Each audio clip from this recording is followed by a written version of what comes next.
Round one. Fight. Heroes never die. I'm Commander Shepard, and this is my favorite store on the Citadel. I used to be an adventurer like you. Then I took an arrow in the knee. Power, sex, power. They both come down to one thing. Hungry Gamers.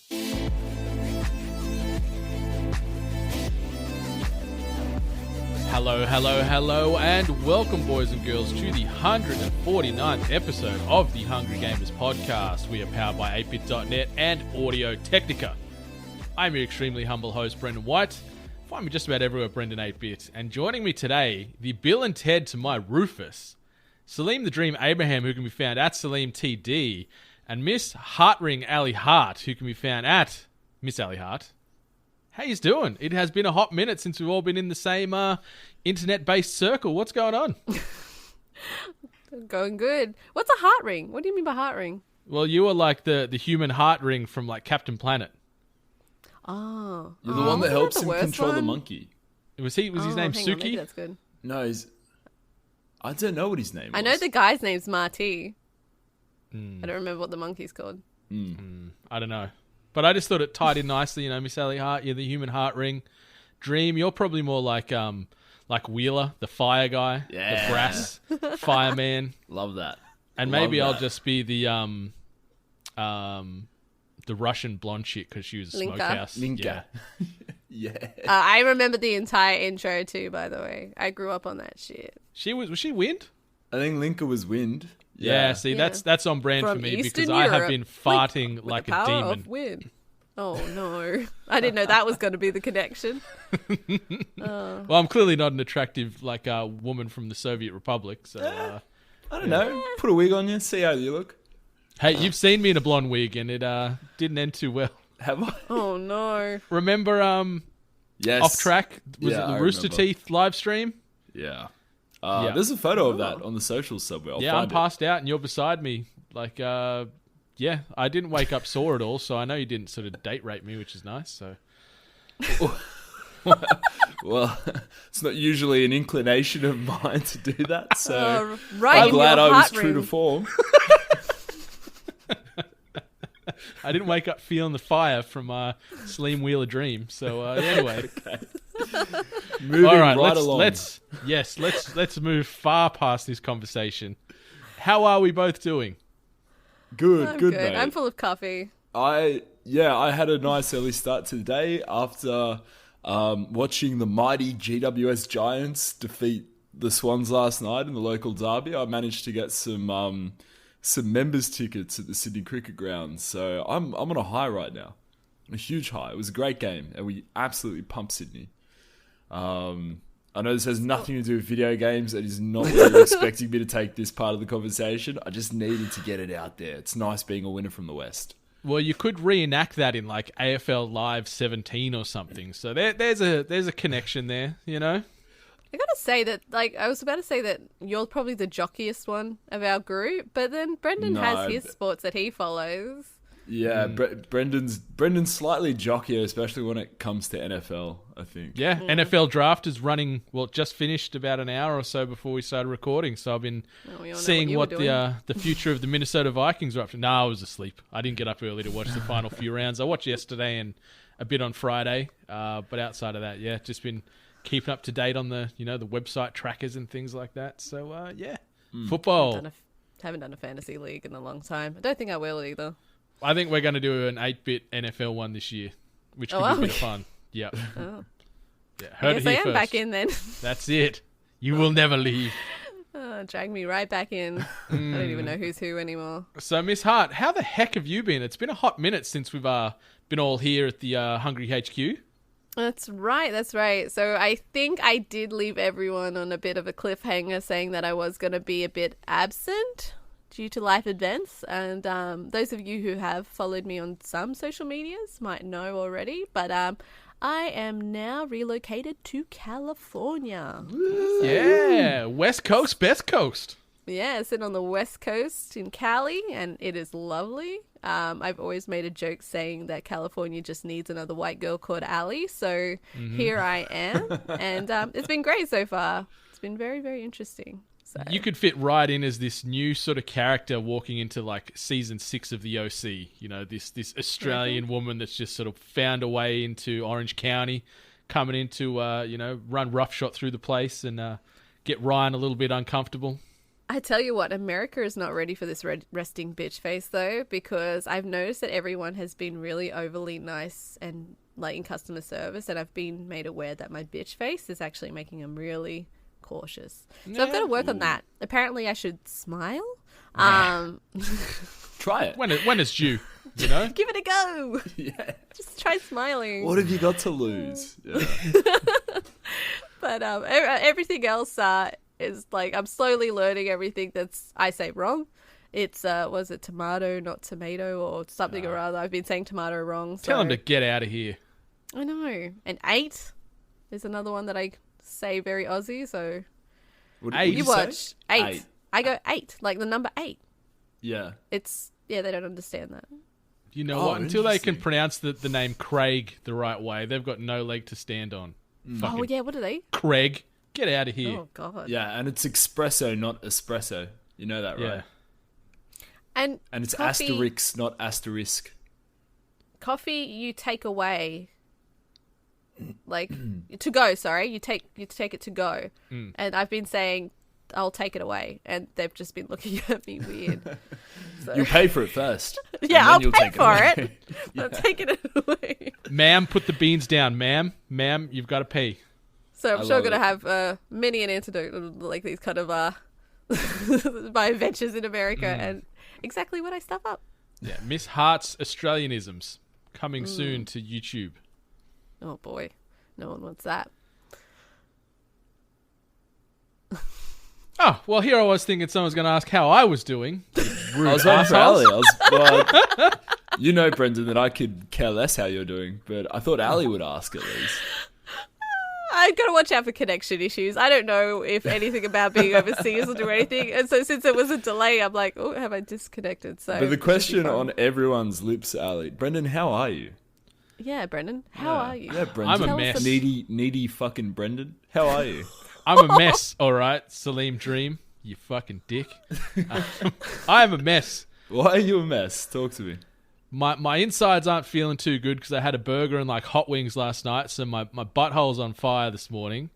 I went and got a haircut and a beard trim yesterday from my local, and there was a new gentleman there who cut my hair and my beard, and I didn't realise, or he didn't say anything until nearing the end of said haircut and beard trim, that he's some apprentice. He's like, I just need to go get my boss to sign off on this now. I'm like, whoa, I didn't fucking sign up for this. So like my haircut's cut differently. He's cut half my beard off. He didn't shape it the right way. So I'm a little bit self-conscious today, all right? I had to go in and try and fix my beard up a little bit. But yeah, we'll not name names and shame like that, but I was not happy because I paid full price still. I think your head looks spectacularly round today and beautiful. If See, that's any... that's what I'm trying to avoid. I'm trying to avoid the moon head.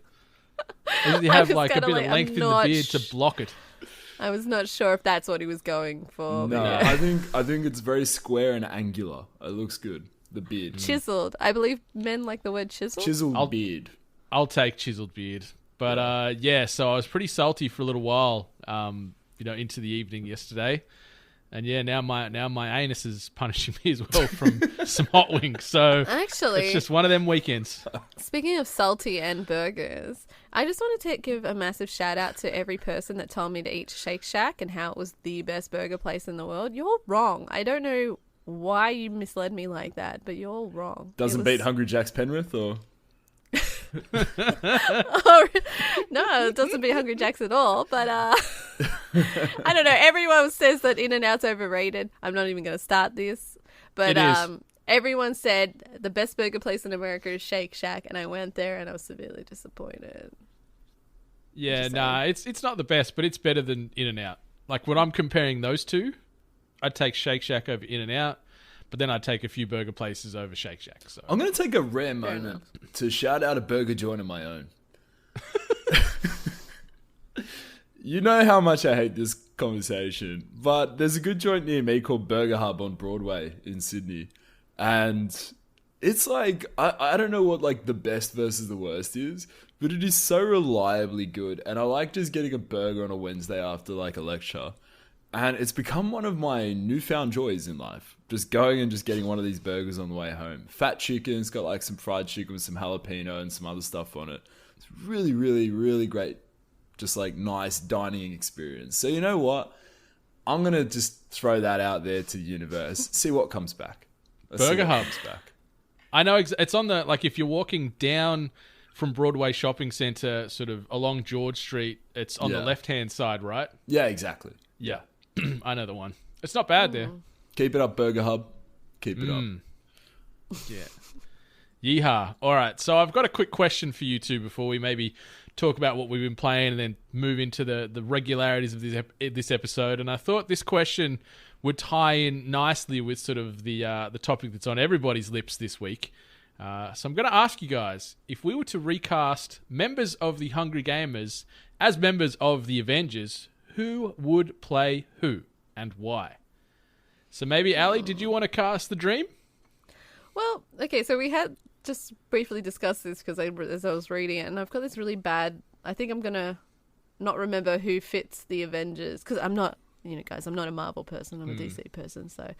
The Avengers are that specific group, and now other people are joining in to help them, right? But they're not the Avengers. Yeah, like if you look at it, was almost like there was the initial 6, and then it's expanded from there, in the film universe at least. But maybe for someone like you that isn't as adversed in the MCU, maybe you could think of Marvel characters in general. Maybe we can open it up a little bit more for you if you I would really want to give Sam Star-Lord. Hey, yeah. I like that. I'll take that. Yeah, I can see that. Bit of Peter Quill. Yeah, because he's got the sarcasm. He's got that almost that's a little bit of self-centeredness, but then that cool behavior and that caring side, and then all that mixed into one. So I feel like that fits Sam. I knew you were one of the good ones, Ali. One of the good ones. Cool. So many. Dream. Did you want to cast yours truly? Yeah, I think that you are probably the Hulk because you're very self-conscious about you're I don't know, self-conscious in general at the moment. Not in general, but right now, based on what you just told me. Right now I am, yes. Yeah, yes. Very self-conscious, and you've got something inside of you that you're terrified to let out right now as well. So I thought that might be a good point for you to be the Hulk. Referring to Uranus that you mentioned a moment ago. Yeah, my spicy wing poo that is coming. Yeah, again. I'd say that like now, but if I thought more broadly about you in general, you're very entrepreneurial. I think that's a given, and so you have a Stark-like quality to you there, my friend. Yeah, I think that's a little bit more suitable. But right now, Hulk. Brendan Anus smash. It's kind of tough because, like, not even taking the piss, I sort of envisioned Ali as a hybridization of both those two characters as well. Like, you know what? Don't fuck with me. I'm Tony Stark here. I'm the kingpin of these areas. I've got a bit of swagger. He's got a bit of that sass. I like the sass.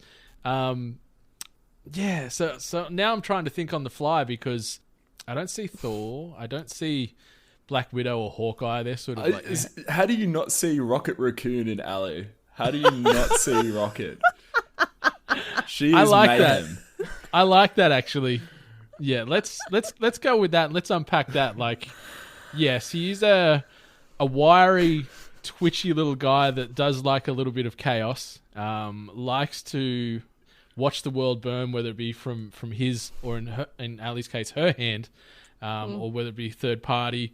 Nice, witty sort of one-liners, rapid-fire dialogue, always coming back with nice retorts. I like that, actually. See, I didn't even think of Rocket Raccoon. I like that very much. See, are they the Avengers? Are they a part of the Avengers? Or yeah, I don't know. Are they? Yeah. Sweet. Watch Endgame. Okay, cool. There's that many shufflings of the deck too through comics that like everybody's almost been an Avenger, So yeah, so there you go, listeners. Who would be who? Did we cast ourselves correctly, or did we completely miss the mark? Tell us hello@8bit.net or at weare8bit on all the socials. Now, tell me, what have you been playing? Miss Hart? Rocket Raccoon? Well, you'd think with all the time I had off, I'd actually have some time to play some video games, but I've been super busy settling in. I did get to play a game I've wanted to play, though, which is Lego DC Supervillains on PS4. This game I remember getting announced, and then I just kind of forgot when it was getting released, so it was good to play it. I don't play a lot of the Lego games, so I don't actually have a lot of contrast based on the other ones, but in regards to just general interaction gameplay, it's a lot of fun, a lot of simple fun. Actually, I shouldn't say simple fun. I was confused as hell. Yeah, some of the like the game presents itself as simple, but the complexities of some of the puzzles and having to sort of jump between characters to use certain abilities, like I don't know. I'm assuming it's going to ring true with Supervillains. I've played a few of the other universe Lego iterations, and there's parts that just stump you. Yeah, no, and you're exactly right. So as you go through the story, you start collecting more and more villains. So then you could switch between the villains. They've all got their special, powers and abilities that will help through certain puzzles. But I think it was just more, switching between figuring out when they wanted us to use the powers and when not to, and then just general interaction. So how's the story? Like, is it sort of Joker's the figurehead and he's bringing all these villains together? Is that sort of the basis? No, it's more of a case where there's a supervillain out there and they want to get to know him better. So it starts off with Luthor, I think. And then you're in prison, so they break you out. Not Arkham, the other one, the Superman one. So they break you out. Yeah, Metropolis, I think. I don't know. Attention to detail. I'm guessing it's Metropolis. I got so confused because I'm like, all I know is Arkham. So then, you break out with Luthor and other people, join the, gang, and then you eventually meet up with like Joker and Harley. So, and it starts to evolve from there. So, it's cute. I mean, I guess this is for kids. It's sort of, I think it's like open as far as age grouping. Like, I think they're definitely tailored and marketed towards kids, but some of those intricacies are definitely, you need a bit more of a mature mind to crack some of them puzzles and inner workings. Not even that works. I don't know if you could say I have a mature mind, but that's debatable. Have you been able to live out any of your fantasies and play as Bane? No, not yet. Haven't got a grasp on him yet. But it's cute. Customizing your own character. That's kind of cute. You can kind of go a bit whack job with that, and one of the weapons you can give yourself is a sausage. So you can obviously imagine what kind of fun you get up with that. Overall fit fun nicely game. into those Lego hands too. Just straight on in there. Just wrapped right around. So it's a fun game. I definitely wouldn't have paid full price for it when it was initially released, though, because I don't know. To me, I don't really see much longevity in it. Is it for kids? I don't know. I barely understood it, but maybe a kid will. It's probably a good way to get them into the DC universe. Maybe. I don't know. People are still taking their kids to see Deadpool, so I don't know what parents are doing nowadays. Or just watch the Lego movie. You get a bit of DC bleed through in those with Batman and things like that. So yeah. So you've been playing another title, but on the old Nintendo Switch. Yeah, Super Mario Brothers U Deluxe. So this was the one I think that was meant to be for the Wii U, but they've vamped it up for the Switch.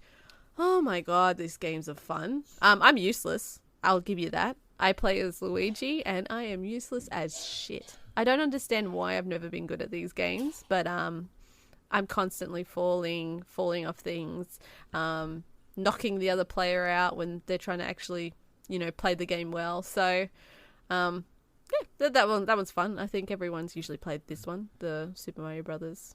I find that, and even like something I talked about on the House of Mario last week, Yoshi's Crafted World, I find playing these sort of side-scroller platforms where you are in-game with other characters, it can be often more of a hindrance than sort of a benefit, because they, as you were saying, like, you can get knocked off platforms, or you try to jump at the same time as they do and you bump into each other and then you both fall down the ravine.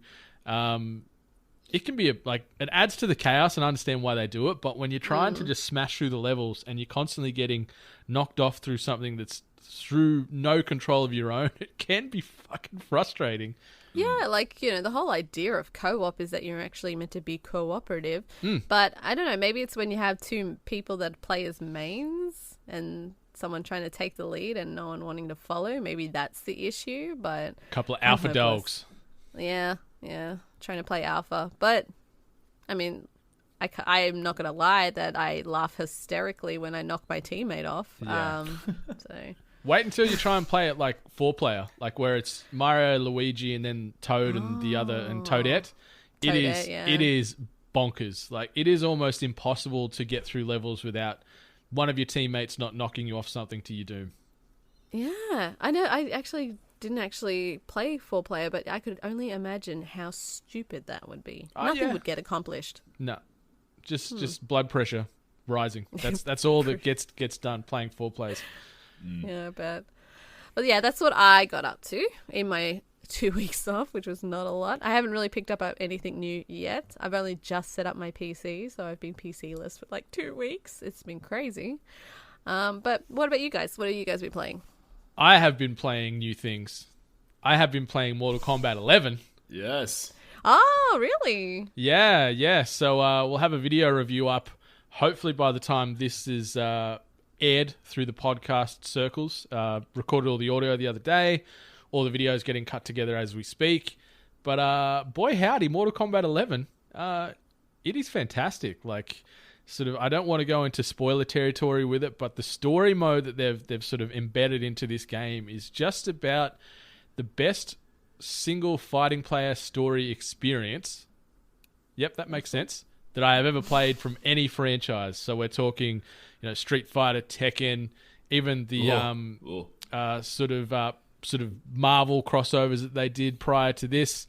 It is so well done and so ludicrous, but it just works. It's great, and the combat's tight. They've slowed it down a little bit.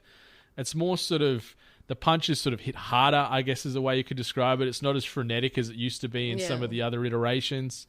Really deep roster. Graphically looks it is gorgeous. It's sort of anyone that's played Injustice 2 recently knows how good that looked. Character archetypes are great.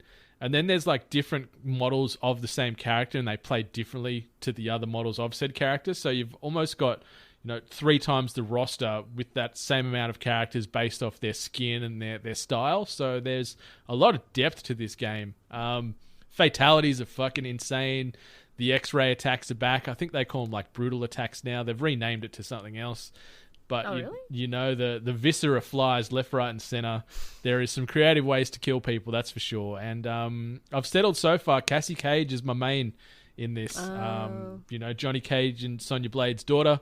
Yes, I just like her balance. She's got good speed, good combo ability, and a bit of sass, which I'm digging. So Mortal Kombat 11, loving it. I saw the reviews, and I was really happy to see that it was getting reviewed very high.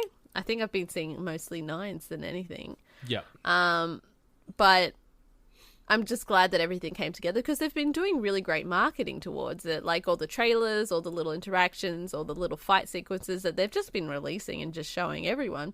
You kind of wonder if it's when they show you the best parts of a trailer, and then when you watch the movie, it's actually not that good. But it seems they've showed you the best bits, and everything is the best bit. So you see I'm actually looking forward to play it. You see the the supercuts of all the fatalities, and it shouldn't come as a surprise to anyone just how gory and how messy and how hyper violent they would be. But then you watch them and you're like, wow, fuck, they're really leading into this. How do they outdo themselves, though? Because, from what I've seen of this one, it is bonkers detailed and very graphic. And because it's Mortal Kombat, the next one that comes out, they're going to have to up it. So how do you up what they've already done? Well, I think 10 did the X-ray thing. Yeah. And I think that was the first installment to really do the X-ray thing, particularly mid-fight. You get a special hit on someone, and you see a kick to the groin, you see the nuts crack or something. The best one, yeah. So I feel like that never gets old.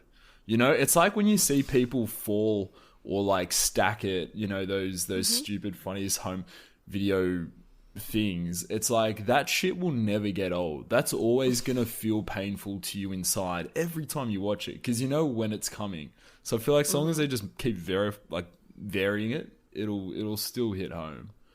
You know? Yeah, and it hits even harder the more the graphics get enhanced, like the more realistic it becomes, and it transitions into 4K and inevitable 8K and things like that, where it's gonna look almost like you and I on the screen getting ripped apart, like, and so it does like make you cringe and wince a few times when you do see people get disemboweled or their heads smashed to oblivion or eyes go popping out or whatever else. Like there is a few moments where you're like, by a giant spider.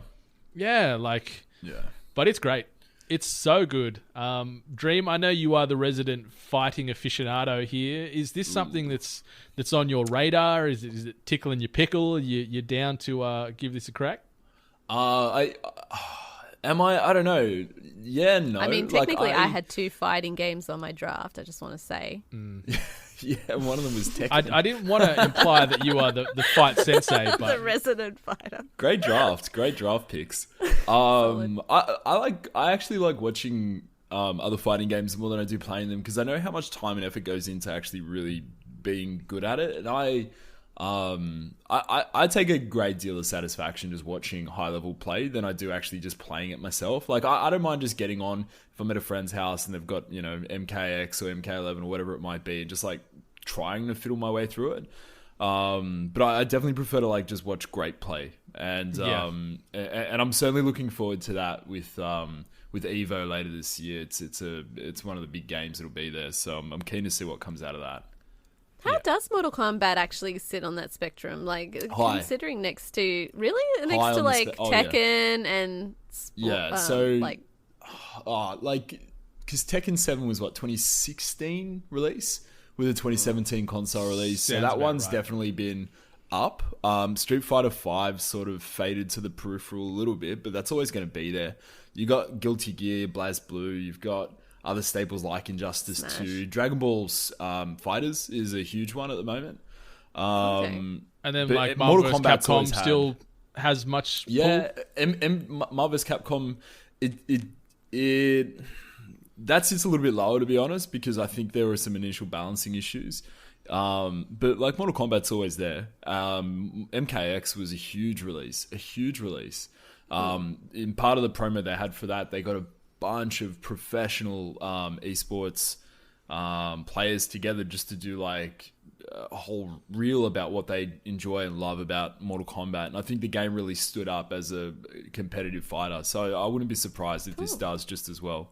It really should. Yeah, well, it's getting a lot of positive press, outside of the now rumors about the crunch mentality at NetherRealm. There's been a few things on Twitter that I've seen pop up regarding work practices and things, but that's a topic for another day. But one quick question on Mortal Kombat 11 before maybe we shift on to Dream, what you've been playing. Who would you guys like to see as a potential downloadable character in Mortal Kombat 11? Because they're happening. Mortal Kombat X had like Predator and Alien and bloody Freddy Krueger and stuff like that. Who do you think would be a worthy addition to the roster for MK11? To join in, like from another... Yeah, like not from the Mortal Kombat universe, so from somewhere else. I gotta be honest. I would love one of my Senran Kagura characters in there just for tits reasons. And giggles. So why not? Let's get them high graphic, double D's going. I don't know if this is because it's sort of front of mind, but I'd like to see one of those kind of nameless infantry in Thanos' army in there. One of those kind of ghoulish like rippers, because I feel like they're probably they always look to me like incredibly violent things that never do anything violent in the films, because it's obviously not that kind of movie, the Avengers movies. But I feel like you know what I'm talking about? Those little runners, they've got like crazy teeth and talons and shit. Yeah. I feel like they could rip something apart. They sort of look like one of the new characters called the Collector, but like he's sort of almost like a lighter version of that. But yeah, multiple appendages, teeth, angry, ready to decimate. So that could be pretty cool. I'm trying to think. Like we've had obviously the bloody Walking Dead crossover with Tekken. We've seen Geralt with from The Negan. Witcher roll into Soul Calibur. Trying to think of other sort of tentpole franchises where it could work. Like, they could play off the hotness of Sekiro and get him in here. He might sort of fit that roster. You know, he's got the claw arm, he's got the samurai blade. He's got the prosthetic with a lot of versatility there. Yeah, there's a lot they could do with that as a character. Yeah. Play off Scorpion with his get over heres and stuff like that. So I'm gonna rest my hat on that for now. And I think that ties in nicely. Yeah, that might be a good segue into my what I've been playing. Obviously, Sekiro just continues to be this game that I can't put down. I think I played it till about 4 a.m. on Friday night. Wow.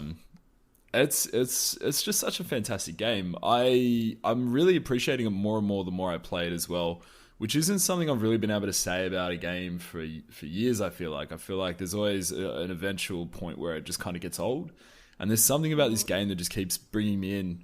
The more prosthetics I unlock as well, the more combat actually really does evolve for me as I push through it, and the more I play, fight bosses and mini bosses, the more I'm actually just developing, I guess, the combat style. It's crazy.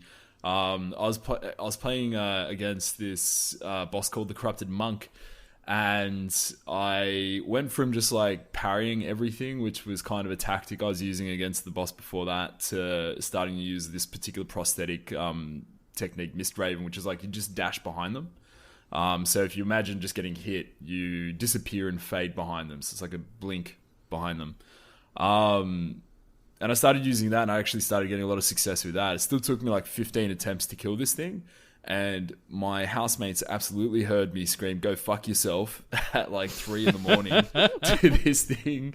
So I got it down to like the death blow, but also took the hit right as I got it down to the death blow. And this fight like drags on for 10 minutes. So just to even get to that point, I was very unhappy. But I'm having a lot of fun with it. Like I continue to think that the posture mechanic is maybe one of the best mechanics I've seen in any kind of game of this kind. It just there's so much depth to just that one mechanic where timing becomes such a big critical part of combat. I'm also having a lot of fun just like finding secret passageways and stuff. Like again, I'm staying off the internet. I'm not trying to learn too much about the game, but I'm talking to people about it, and I'm like, "Oh, how did you approach this boss?"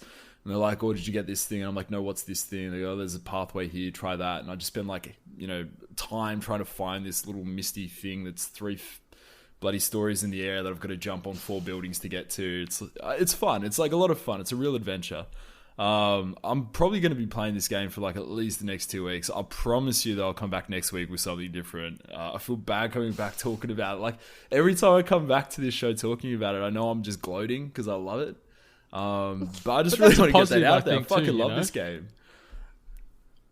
Sorry, mate, what was that? I said I think that's a positive, and it sort of reflects how good the game is. Like it's a game that I need to get back to, but I've just been distracted by other games and things like that at the moment. But hearing and sort of, I guess, living indirectly through yourself and some of our other friends from the space that are all about this game, it's a testament to From Software with what they've created here, and hearing all the stories and like what you were talking about then, it almost feels like we've gone back into the 90s where, obviously the internet and guides and things weren't available. So you're sharing tips with your friends about how you did that, or getting insight from there, or, reading it in some like physical magazine or something. Like it's cool in that way. I'm vibing it in that way from the way you're conveying it. It's definitely that. And I'm making a real point of avoiding all the internet stuff as best I can. The one thing I have done though is after I beat a boss, I'll actually jump on the internet to see how other people, like what the generic strategy is for that boss, just to see how other people are approaching it, because it is vastly different. Even just talking with Marche from Forever Movie Boys, he's finished it now. Even just between he and I, we've both approached the same boss very differently, and both succeeded in the end. So it's a lot of fun for me to just discuss that. So Sekiro, we love you. A little bit of Hearthstone, a little bit of League of Legends this week as well. Surprisingly, I just had a bit of an itch. last week, didn't you say you were done with Hearthstone for a while? I did say, yeah, I just haven't found something new for the phone yet. It's something good to play when I'm watching the football. You know what I mean? Which is a dumb thing to do. I swear I'm just fucking, I don't know, too fidgety. I always need just need something in your hands, eh? It's always got to be games and music, games and that, or whatever, Senran and anyway. You do that too much, you'll go blind. Is that how it works? Apparently. Hairy palms. I was just concerned that my right bicep was getting bigger. So, what else? Oh, look, 2 movies to talk about really quickly. The first one was Shazam. So, is it any good? I haven't watched it yet. Have you seen it, Ali? No. I think it's a really good DC film. I think it's a good film. I like it in that it's like super lighthearted. Tonally, it's very different to what's going on in the DC universe that it's come before it. It's a lot of fun. It's a great film. And there's I don't know a lot about the DC universe. I certainly don't know a fucking thing about Shazam going into this film.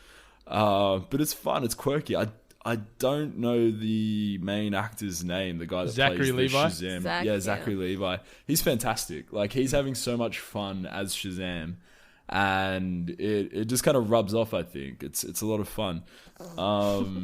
So check it out. It is good. Mark Strong plays Strawn, I think it is, or Strong.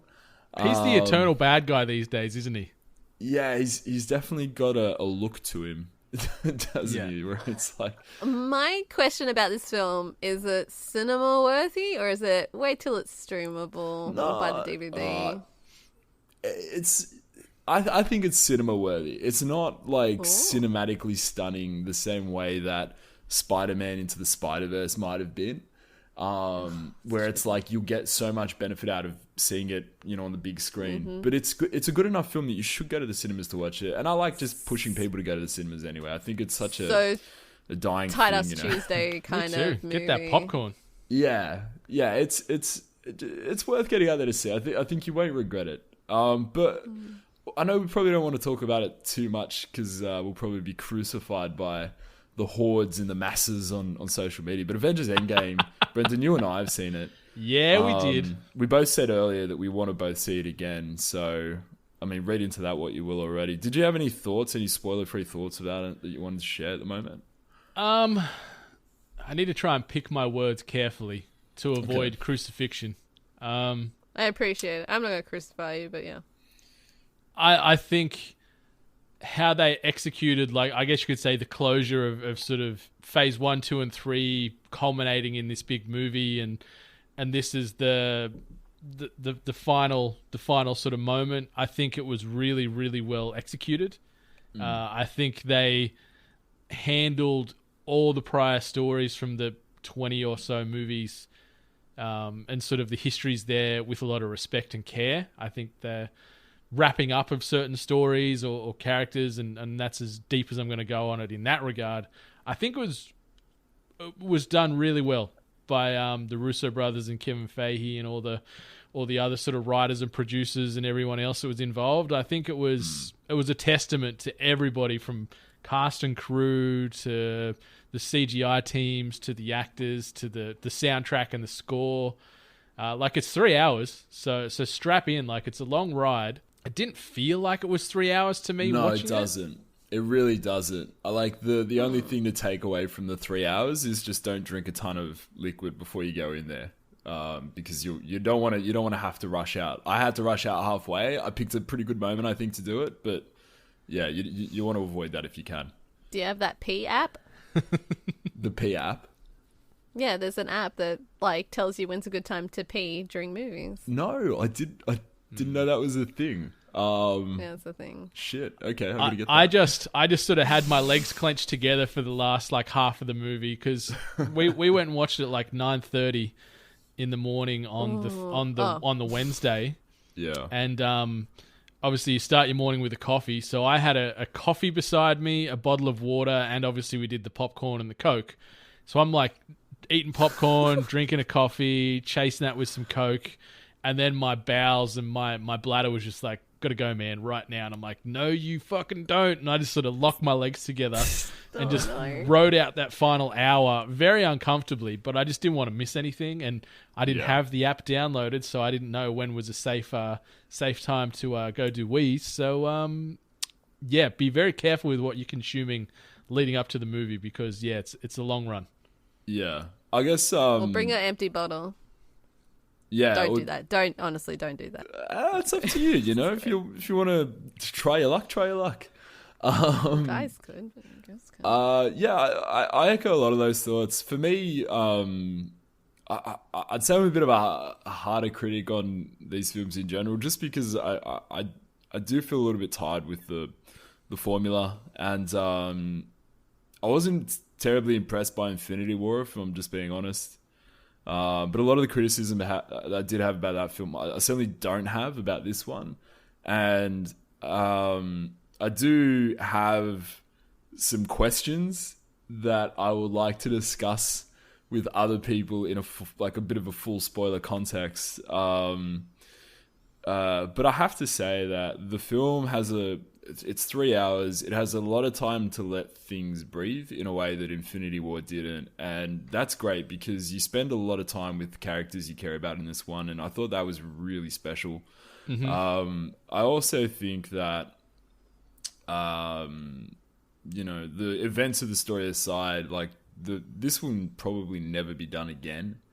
You know, this event, to have such a lead up, such a runway up to a final story.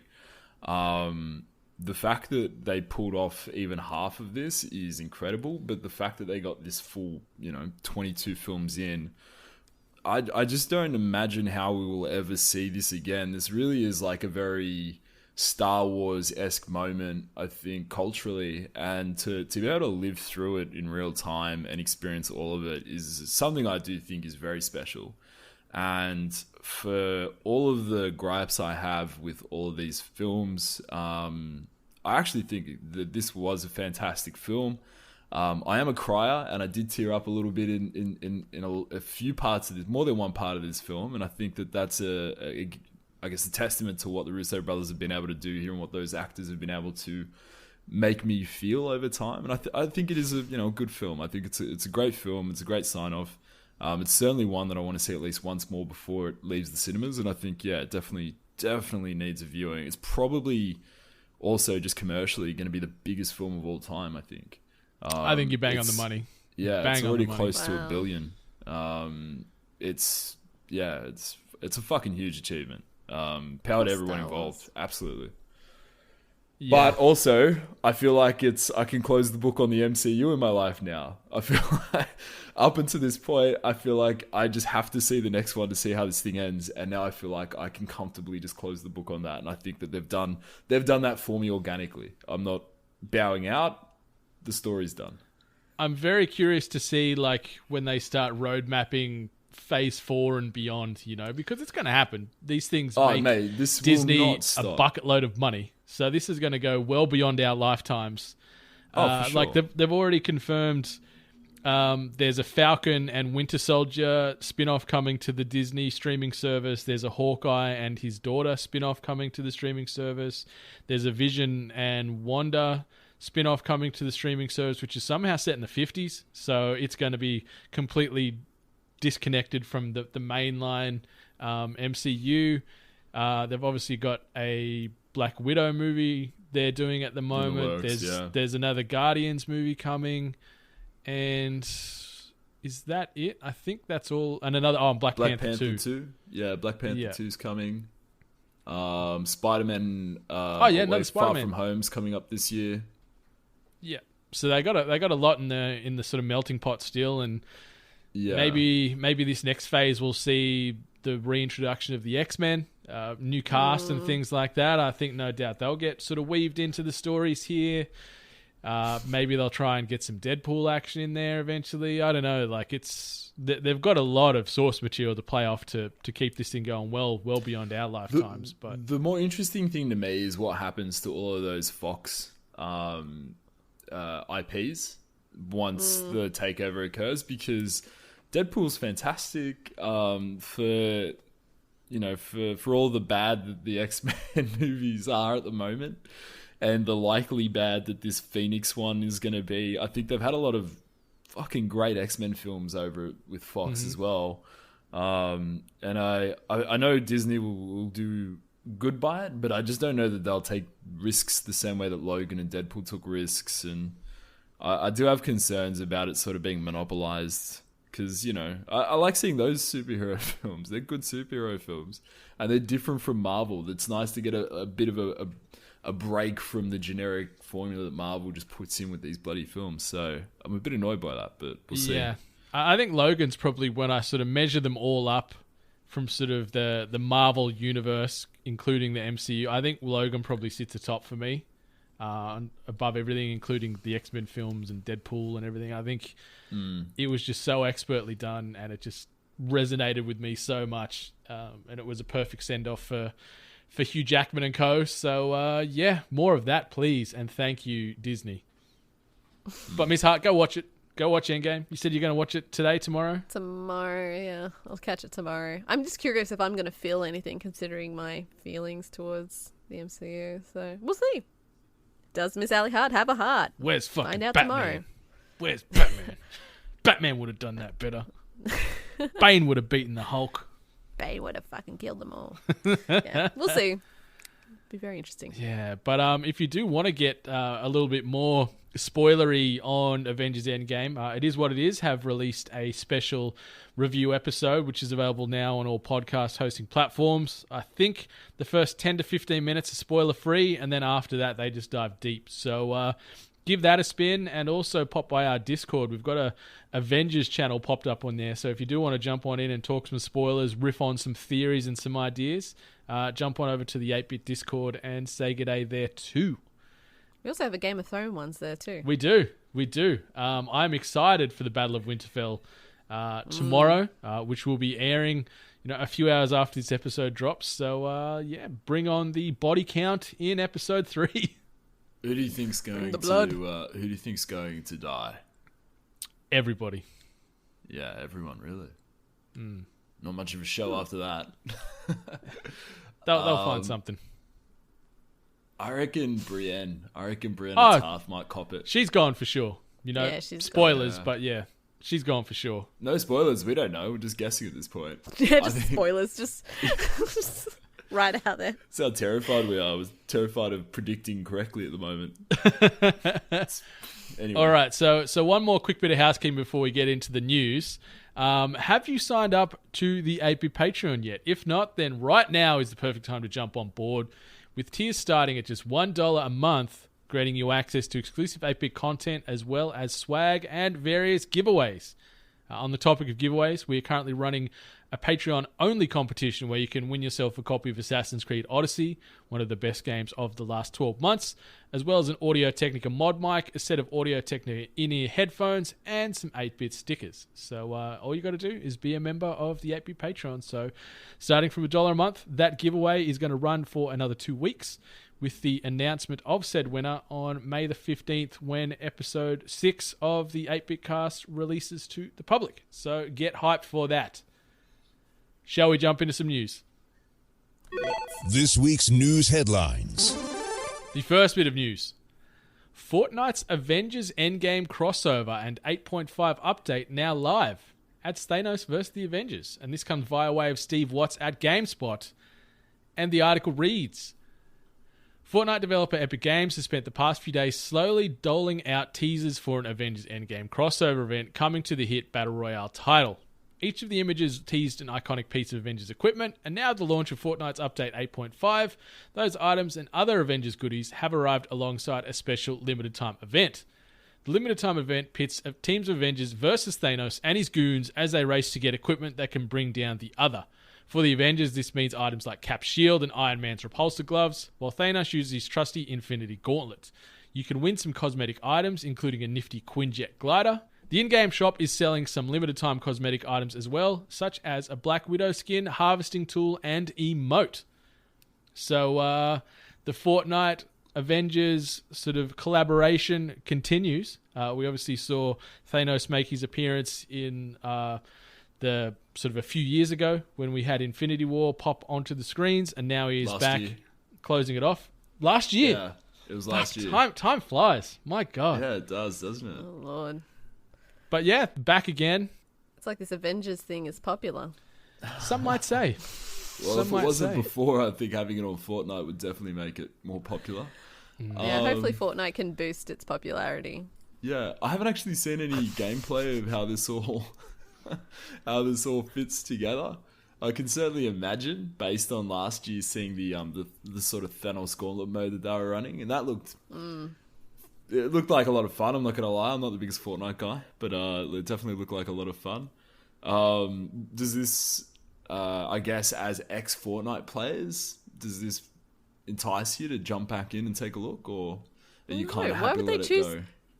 Why would they choose Black Widow as the skin? That was the easy way out. It's the hot one. That's because she's the sexiest. Yeah. I got to agree. Fortnite has probably some of the best butts in video games, but Black Widow skin, no. Could have been anyone else. Oh, no, it's obviously one of the simplest skins to make. Like, you can't really do a Hulk skin because the generic character sort of model is not going to expand out then to be Hulk size. So maybe she just they fit totally the could have done pixels. Iron Man though. They totally could have done Iron Man. To I guess to refute that point, rebuttal. The Thanos mode turned you into Thanos, which turned your whole character model into a larger Thanos character. Nah, but these skins you keep after this mode ends. I see. Yeah, so you can't be a giant Thanos touche. rolling around because that's, then your hitbox hypothetically is much bigger than the rest, so you're at a disadvantage playing as a Thanos skin. Point conceded. Yeah, you just serve it and I just hit him back. 15 love. In regards to the mode, so it says one team is going to be like using Avenger tools or being Avengers, and then the other team will have Thanos. So does that mean one person gets to play Thanos? I don't know. Yeah. So one team you're the quote unquote Avengers, then the other team will be Thanos and his sort of his evil henchmen. The Black Order. The Black Order are sort of the big dogs. They were sort of the main sort of 4 big baddies that sat above him. So we'll just sort of say maybe the sort of minions and underlings underneath also fall under the Black Order there. So yeah, right. But I don't know. It doesn't move the needle for me. Like, I'm a big Avengers guy, but Fortnite is very much in my rearview mirror when it comes to gameplay experiences. Yeah. And like, I can't say that this is going to entice me to all of a sudden jump on it. This is definitely there for the dedicated fans of the series that just need to get these limited edition skins so they can show them off whenever they want. Mm-hmm. But nothing about it would entice probably the more. I guess maybe if you were an Avengers fan, maybe you would consider jumping on, but... Yeah, so maybe this next bit of news I wanted to sort of bring to the table might entice you to jump on it. And this ties into the Avengers Project, and this is going to be everything we know as it stands today on the Avengers Project coming to consoles, hopefully sooner rather than later. So we're going to go back to January 2017. Square Enix and Marvel announced a multi-game partnership that will begin with an Avengers game made by Tomb Raider developer Crystal Dynamics and Deus Ex developer Eidos Montreal. At the time, it was due to be released in 2018, though that time frame has since come and gone. So sort of fast forward a little bit, that announcement was accompanied by iconic Marvel images, Captain America's shield, a busted containment unit, and shattered glasses suggesting a loose Hulk, Thor's hammer, Mjolnir in a pile of rubble, and a malfunctioning Iron Man glove. An accompanying voiceover suggested the group had been separated, but they will soon reassemble. No official name has been given to the game, simply titled at this stage The Avengers Project. Then moving forward a little bit to September 2017, the first details of the Avengers Project's gameplay emerged. Alleged job listings for the gaming indicated it would feature social and shared online play and would resemble, in quotes, third-person cover-based action-adventure game. And then during DICE 2017, IGN spoke with Marvel Games director Bill Roseman, who revealed that upcoming Marvel games, including the Avengers Project, wouldn't be held to MCU canon, saying we want to give developers freedom to tell their story and we want to make it an original story. And then the next thing that's getting sort of the needle moved, I think, in a little bit of a positive direction. Square Enix recently revealed its E3 2019 press conference date and time, which is Monday, June 10th at 6 p.m. Pacific time. And this prime slot used to belong to Sony. And though there's no guarantee the Avengers Project will appear at this special broadcast, Square Enix did promise to show, in quotes, an exciting lineup of titles. So I know this is all pretty broad stroke hearsay. Let's have some guesses in the dark, but what do you reckon about this title? Like, I think on the back of Endgame, it's going to be a perfect time to announce or show a trailer, get the hype going. Square Enix and Eidos. Yeah, like this movie's going to get talked about for the rest of the year. So, you know, people are still going to be sitting around that water cooler talking about those moments from Endgame. What do you reckon, Dream? I'm going to toss it over to you first. What do I think? You're right. It's broad strokes. It's very hard to actually decipher anything from I guess those quick updates about where this whole thing's at. Just thinking about the last great superhero game that I played, Spider-Man. I think that the thing that made that a really great game was that the mechanics of that game really lent themselves to just what that one hero does. So I'm referring obviously to the verticality of the map that you're running around in there, and it just makes whole web slinging thing fantastic. Trying to think about how an Avengers game would be fantastic, what might make it great. It's kind of got to be the same thing. And if you just think mechanically about what all of the just the generic five that everyone knows, you know, Iron Man, Thor, Black Widow, Hulk, Captain America, or Nighthawk. What is it? Nighthawk. Hawkeye. That's the original Nighthawk? 6, yeah. Who's Nighthawk is it's a modem made by Netgear. I have a Nighthawk. Sorry, all right. So those five and the modem, they're all vastly different, Beep, boop, right? beep. So how do you make that work? You know, if you just give everyone access to all six at the same time, you know, Iron Man's obviously gonna fucking find his way through any map faster than anybody.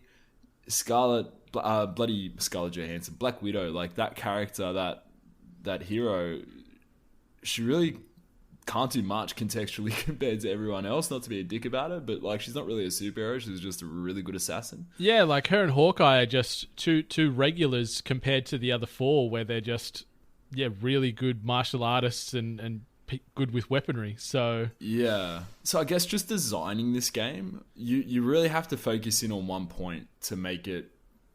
You don't have to, but I struggle to see how they can make it sort of, you know, how they can let you just pick any of those, you know, any of that roster. Like they really have to refine it to a single path and a single linear progression through the story. I think it'd be cool. So where I was trying to circle to here was, I think it'd be cool if they let you create your own, and then you've got the ensemble behind you, and you refine that character's skills or abilities to a certain set that works within a world that, you know, does encourage exploration and does encourage you to be able to go outside of just one path. I think that'd be cool. And based on how vague everything we've seen is, I think that's a possibility still. But yeah, we'll see. Where I think they're going is, firstly, when the first thing that they dropped, which was saying that it was Captain America's shield, the Buster Containment Unit, which is Hulk, Thor's hammer, and then Iron Man's glove. So maybe they're just going to circle around those four main characters, which would then link into being able to play online. So you'd have a group of four as a party. And then, you know, those might be the characters that you can play as. And then those four specific characters, apart from Iron Man, but I'm thinking like Anthem kind of mechanics here. So all those four characters kind of have similar kind of movements and kind of, you know, action structures. So I figure maybe that's where they might be going around with it. And the thing that is kind of concerning is that they're saying that they can be as liberal with canon, so story canon. So yeah, maybe they're just going to work around those four specific characters and where they're at and why they're separated, why they might be coming together, and why you would be playing them. They can do Yeah, I think that's great though. I think because that gives them creative license to do whatever they feel is necessary to make a great story. And there's got to be a lot of, like, I don't know the comics, but there's probably like 100 variations of Avengers stories, right? Like, there's a lot that they can draw from there, surely. There's the West Coast to tell Avengers. a good story. There's a what? West Coast Avengers. So the Avengers looking after California. Carry on. It's a thing, but yeah. Super progressive. It is actually. I think it's more young people too. Yeah, right. Yeah, like it's... I think of... remember DC Online? Like, which obviously has now been sort of wound up and closed down. Like, maybe they're going to try and make it in that realm where you do make generic superhero character X, and these people just form part of your party throughout the game's progression. So maybe you don't get to play as Hulk and Iron Man or whatever, but you could make yourself in their likeness to be the next Avenger. Maybe the Avengers Project is, you're this new one trying to come in and be part of this or bring the old crew back together. And that'd lend itself to having that online world. But what you were saying, Ali, as well, is could lend itself to that Anthem, to that Destiny vibe, where you maybe do end up playing as those main archetypes, where Hulk could replace, be the Titan, for the example, the big tanky character. You've got Iron Man, that's almost sort of Warlock-esque in a way. Scarlett Johansson, Black Widow, she could almost be sort of that hunter, or Hawkeye could be that sort of hunter world. So there is those archetypes that you could sort of pigeonhole them into, but I don't know. I'm keen. Anything more Marvel, I'm definitely interested in. Yeah. I think so. I just sort of an obscure reference to what I was maybe suggesting. The Dragon Ball Xenoverse series, that whole thing is completely not canonical. Where you create your own character who's a Saiyan, who fits very neatly into a story that involves all the characters that you know and love. And the life that game has still is incredible. They're still introducing content into it because it just still has people playing.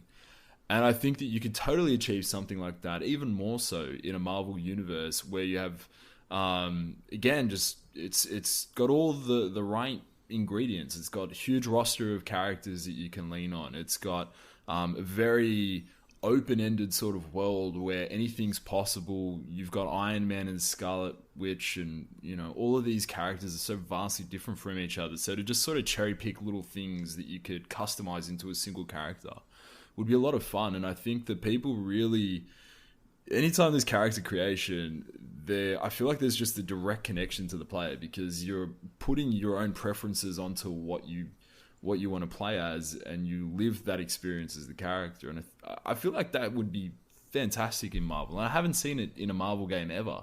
Yeah, I don't know. I'd like to see that. And like, I wouldn't mind a class-based kind of structure. Yeah. And having two big developers like Crystal Dynamics behind it, like Destiny, I think it's gonna, it's in good hands. It's in good hands. Yeah. Like playing with some big heavy hitters like that. They know how to make big games. They know how to make immersive games, good looking games. Know how to sort of write and create good story and good narrative. So yeah, maybe we see this announcement on the E3 presser in about, what is it now, 6 weeks time. Yeah, shit. It's close. That snuck up, didn't it? Where's the year? You should go. You're local on the ground now. You're just a few hours away. Oh, yeah. Foreign correspondent for 8-bit. Maybe. That could work. All right. The last bit of news before we move into one final segment. Nintendo Switch has 23 million selling games in the last fiscal year. This comes via way of Matthew Handrahan at gamesindustry.biz. Software sales drove revenue and profit growth for Nintendo in the last fiscal year, with 23 million Switch games selling more than 1 million units. The two biggest sellers were Nintendo's major launches for the year, Super Smash Bros. Ultimate with 13.81 million units, and Pokemon Let's Go Pikachu and Pokemon Let's Go Eevee with 10.63 million units combined, the third and fifth best-selling Switch games to date. Nintendo's other big first-party release, Super Mario Party, sold 6.4 million units, but it was beaten by Mario Kart 8 Deluxe, which sold 7.4 million units despite having launched in April 2017. In total, 23 Switch games became million sellers during the fiscal year ending March 31st, 2019, and 118.55 million units of software were sold overall, an 86.7% increase over the prior year. Nintendo's digital software business also increased, with full game downloads on Switch almost doubling year on year to reach $1.1 billion US. So Nintendo, swinging for the fences, exceeding said fence, and then singing over another fence. But my goodness, they are just going from strength to strength. Remember, like, years back when we were talking about the Nintendo Switch and how it could have... Yeah. its possibility to flounder and not make great success. I only ever said it would be successful, and I'm proud of that prediction. I stand by that. I don't remember what I said.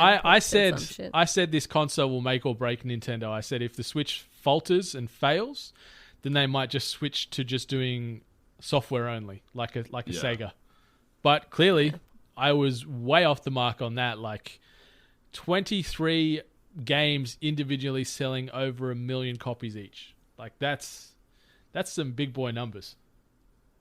Yeah, and the funny thing is that those games, those specific Nintendo titles, are also like locked into their price points as well. So there's not really any kind of, competitive against the major consoles with those particular titles. So you're usually stuck at a price point. Especially if you buy off the bloody store. Oh my god. Yeah, it's admirable that the Nintendo stick to their guns with pricing and don't drop their pants and things like that in that regard. But at the same time, a game that's been out for several years still at that $90 or $80 or whatever it might be is a little tough to swallow if you're late to the market on it. Yeah. I actually find it hugely frustrating. And I feel like it does... Yeah. Sorry to cut you off, Valley. I was just going to say, I feel like all that does is it just really reinforces the secondary market of pre-owned games for Nintendo. Because, to see years after the fact, Nintendo DS games selling at the, introductory RRP is fucking ridiculous. Yeah. And those games, obviously don't depreciate the same way that a hard copy disc will. Because they're just built differently and those little cartridges are tougher, but that doesn't justify fucking having to pay like $60 for Pokemon Black in 2017, years after it's released. That's Zelda game that released on launch, right? Yeah, Breath of the Wild. Breath of the Wild was, it only has had the biggest drop on the eStore that I've seen. Australian dollars, which was $60-something. Like that has been the lowest I've seen it on the Nintendo store, and that was only like a couple of weeks ago. And that's the biggest drop. Yeah, I wonder about the psychology behind the marketing, the sales strategy and the pricing strategy, because I do feel like there are games that. And tell me if you guys feel the same way here, but there are games that you see get released and on launch you're like, I'll wait for that one to come down a bit. That doesn't look like a full price game. I'll wait till it drops $20, $30, then I'll get it. And that's cool. And then you do or you don't down the line, but you sort of earmark it in the back of your head, like not yet, maybe later. Do you feel that that isn't a thing with Nintendo? Oh, it's certainly not a thing. Yeah, if they were really smart about it, so there's two things that have occurred to me with my Switch, which is I've been waiting for Breath of the Wild to actually go down in price, and every time I see it on sale, to me it's just not justifiably cheap enough. And now the time has passed enough where I'm going to just borrow someone else's game, because I'm not going to pay $60 for it. To me, it's still not worth that. To me, it's still a gamble, because I heard great things I didn't hear, and I've got 1,000,001 other games out there to play. So, and there's other games on the Nintendo store where I've seen it on the Nintendo store and I've bought it for, it'll be like an indie title and they'll ask maybe $15 for it. And I'm like, okay. And then I jump on Steam and see it there, and Steam's selling it for $5. So I'm like, damn, I've just been, ripped off. Yeah. So I definitely recommend a lot of people, if there's like really, really indie games that you see on there on the Nintendo Switch, definitely cross-check it between your PC and your phone or your console, because chances are it's probably cheaper there, and maybe it got ported there first. So that's the only thing I can recommend. But yay, Nintendo, get that money. Back to the news. It is good to see this story, because there, when we started doing this 4 years ago almost, we were actually talking about, because it was being talked about everywhere, that Nintendo was seriously suffering. Their stock price had dropped significantly pre-release of the Switch. The writing really was on the wall for them. So it actually really makes me happy to be able to sit here and talk about the fact that they're having some serious success, almost doubling revenue from game sales year on year. It's a good news story for sure. Yeah, like they're like the Switch console is outselling the PlayStation 4 at the moment, sort of almost month over month. So, and that's without Miyamoto turning around and lowering costs. Like he's almost sitting there like an Endgame boss, just laughing with his arms crossed, like like. I do think that part, like, that's got to be because of the timing of both console releases, though. It's anyone who wanted a PS4 has probably got a PS4 by now. That's the rationale I go in with, because going back to that last story, they're talking about this Avengers game being a PS5 release. So if we're talking about next gen releases, we're talking about the death of the PS4 basically, and yeah, I don't know. I feel like there's really nothing else selling but Switches at the moment. Yeah, definitely. And there's like a majority of gamers that I interact with who are either like a strictly PlayStation person or a PC person. I'm still having conversations with them where they go, you know what, I'm thinking about buying a Switch. So there's tons of still potential sales out there. So do you guys know, I saw it the other day, and I don't know the figures off the top of my head, but it's a staggering difference. The units sold through their lifetime of PS4 versus Xbox versus Switches. Like PS4 has it, both of them kill dead to rights. PS4 are close to 100 million now, and I think the Xbox might be something like 60, something like that. Like they're substantially and behind. Switches are less than that. Yeah. So Sony's clearly head and shoulders above the competition in console sales. Yeah, especially with such fantastic exclusives such as Days Gone, which came out this past week to much critical wow. Yeah, who didn't see that coming? Sorry. Yeah, but talk about a massive seesaw in opinions, though. Like, you have people from the media who are straight up just saying, yeah, miss the mark. And I don't know if this is just people being people, but going, you know what? I liked it. I don't know what their problem's about. It's almost like they make games for different people. But yeah, it's just been interesting to see the seesaw effect on everyone's opinion of this game. Yeah. The media hates it.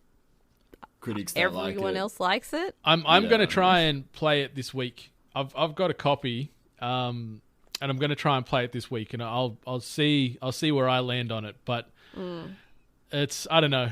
It's just, yeah, I've read a few different reviews from a few different voices that I sort of respect and relate to, and they're all pretty consistent as far as this game falling well short of expectations. So, but we'll see. Ben Studios, they make good games, and yeah, I like zombie stuff, so we'll see what I get out of it. All I'm going to say is I didn't even realize this got released until people started posting stuff about it. I'm like, oh, it came out. All right. Yeah, it was a bit of a stealth release, wasn't it? Yeah. Anyway. There. All right, so let's move into the final segment of the podcast, and we're going to be bringing back the oh-so-successful mini game show known as Who Am I? Oh, no. Mate, can feel the enthusiasm permeating through the headphones. I'm just setting myself up to lose again.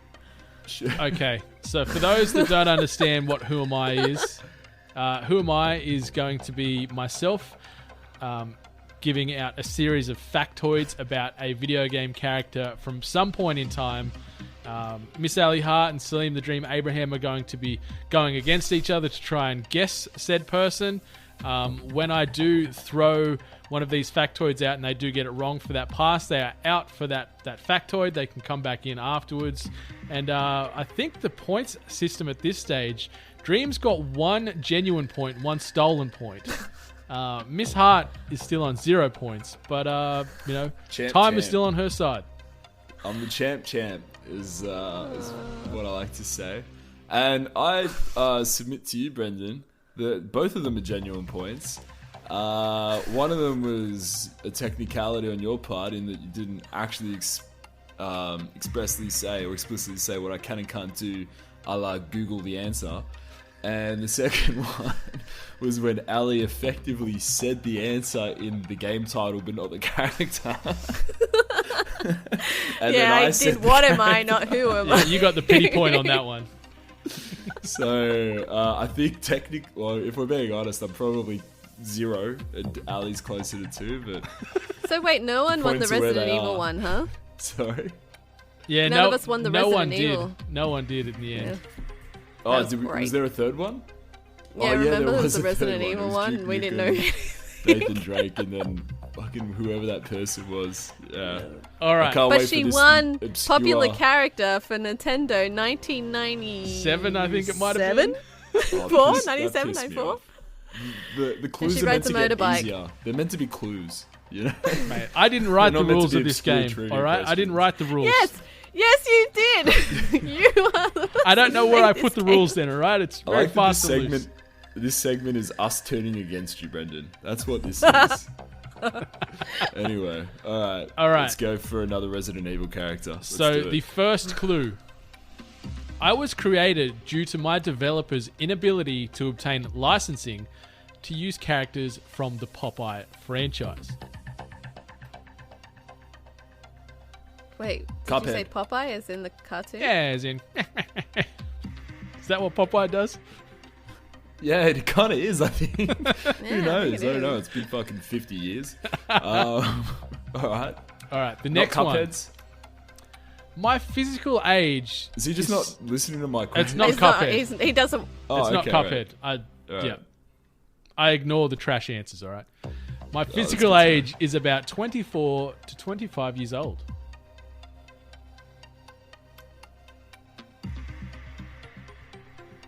Were you expecting us to get this already? Oh, I was waiting to see if we were going to have a crack. It's clear as mud at the moment. The next one. According I to said rumor... Cuphead. No, it's not Cuphead. And Oh, it's okay. still not Cuphead. Oh, okay. All right. According to rumor, during localization of my debut game for American audiences, the publisher's warehouse landlord, Mr. Seagale, confronted the president of my company demanding back paid rent. Following a heated argument in which employees eventually convinced Seagale he would be... Is this clue? What the fuck is this clue? The story. Listen on, I'm taking you on a journey here. Oh my god. Fuck. And then I went down to the cafe and I told the barista to go fuck himself. Like, what is this clue? I'm trying to get there, but you've broken me. Following Sorry, mate. Following a heated argument in which employees eventually convinced Seagale he would be paid, they opted to name the character in my game after him. Oh, is it Guile from Street Fighter? No. Wait, what's... But I sorry, like the what's thread the guy connection who's there. named after? What was Mr. it? Seagale. Segale. Oh, is it Seagal from Street Fighter? No, it's no Street Fighter related character. Damn it, my fighting him. The next question. I appeared in the 2016 Summer Olympics closing ceremony to promote the 2020 Summer Olympics. Want to have a crack or the next one? Yeah, What is year this was Mario? that, sorry? What was that, It's Dream? Super Mario. Wasn't it Mario? That is correct. Salim Abraham. You win. Thank Who you the very fuck much. is called Seagal in Mario? He's, Mario Segale. Mario Segale was the US warehouse owner, and yeah, they apparently hadn't been paying sort of to use the warehousing fees, and he was going to take them legal. And they said, "How about this? We'll name this character after you." Hang the fuck on. Mario is not 20-something years old. That's what it says on the Nintendo Wikipedias and everything. I had to cross-reference this a few times. 24 to 25, they reckon. I love that. Fuck. I love the way that Segale's story really started. I thought we were going to be in for a 20-question run here. He is not in his 20s. Give me the rest of your run here. I want to hear where else this went.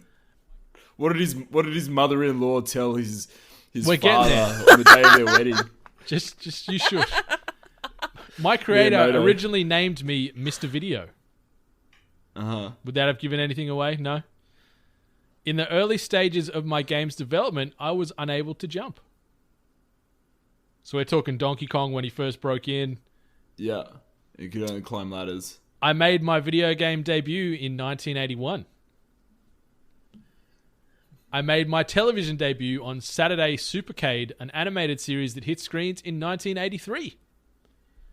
I feel like smarter people would have definitely got it with the. I think the Olympics one was the giveaway, because that's why I wanted to double check what year you said. Yeah. Because I'm like, the only video game announcement that like I recall being linked to the Olympics was Mario. See, I wasn't sure how savvy your Olympics knowledge was, so I thought that could be a giveaway. We're a bunch of jocks in here. We're a bunch of jocks. Yeah, that one was a pretty big giveaway. But yeah, I think that was the giveaway. The localization made me think Japan, obviously, straight away. Yeah. And then the 24, 25-year-old, though, that threw me. Yeah, it threw me too. It is so wrong. Well, if I was really? to put He's got an a age, mustache. How old's he meant to be? I don't see a single grey hair in there, so it's, it lines Looks up. great. I know guys with grey hair in their 20s, but that's their problem and their self-consciousness. Anywho, he is not in his 20s. He's not in his early 20s. A couple of other ones I had was originally intended to be a carpenter in the attempts at being identifiable as a relatable, ordinary, hard worker. And that was straight off the Nintendo side as well. What is he, Jesus? And then I've worked as an archaeologist, athlete, medical physician, and more. See, that would have been a giveaway. Yeah. But the Olympics, in all honesty, for me, the Olympics one was the giveaway. Hence why I was trying to confirm. But we getting mad at Brendan for giving it away too soon? Or? Not really. I'm more mad at the age. Yeah, I'm more mad at the age. There is no way he's that thriving young boy. That means he's younger than me. That's nice. So I think we're all ignoring the real significant thing that happened here, though, which is that I've once again won. What's that? That's the end of the episode? Yeah, all right, let's do the closings. Yeah, I think I did it legitimately. So, you did win that legit. Yeah, that one is. So, do I get some kind In all of honesty, prize, or can we work out an award? Pat on the or back. Better competition or something? I don't know. What are we? I'll send you.